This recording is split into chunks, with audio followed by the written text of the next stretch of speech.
Hi everyone. In this video I would like to share a story about how one small modification on my bike led into a complete search for the perfect riding setup. This all started when a few weeks ago I installed a touring windshield on my bike. Now normally when riders install a touring windshield, the expectation is pretty simple. That is, less wind pressure, more comfort and easier rides. Even I expected exactly the same thing. But after installing it, something felt completely wrong. The surprising part was that I was feeling heavy wind blast not only at high speeds, but even at low speeds. The airflow hitting my face and helmet felt unusually strong and uncomfortable almost all the time while riding. And honestly, I was very confused. I literally thought maybe there is some kind of windstorm because the pressure felt so aggressive.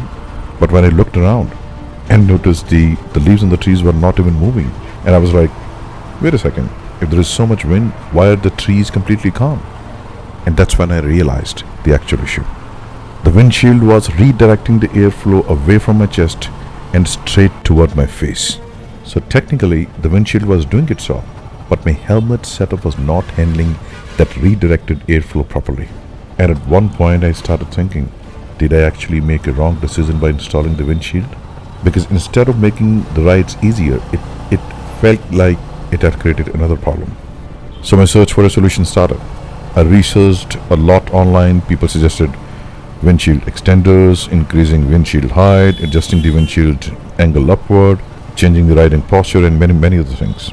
I even visited a vendor to discuss the windshield extenders, but they told me something very practical. They said there is no guarantee that extender will solve the issue because it depends on many factors like your height, seating position, and airflow dynamics. And honestly, that made complete sense.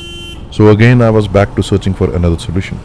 And I thought of, we hear a lot about, AI has a lot of solution for us. So I asked ChatGPT about the entire issue. And surprisingly, one suggestion really caught my attention. It suggested using a properly engineered aerodynamic full-face helmet that can smoothly manage airflow and reduce wind buffeting around the rider's head. And among the recommendations, the LS2 Storm2 kept coming up repeatedly. That's when my actual research about this helmet started. I consulted few experienced riders as well, and many of them said the same thing. LS2 helmets are among the best in the market when it comes to aerodynamic and value for money. And honestly, after using it, now I completely understand why. But before that, I would like to share that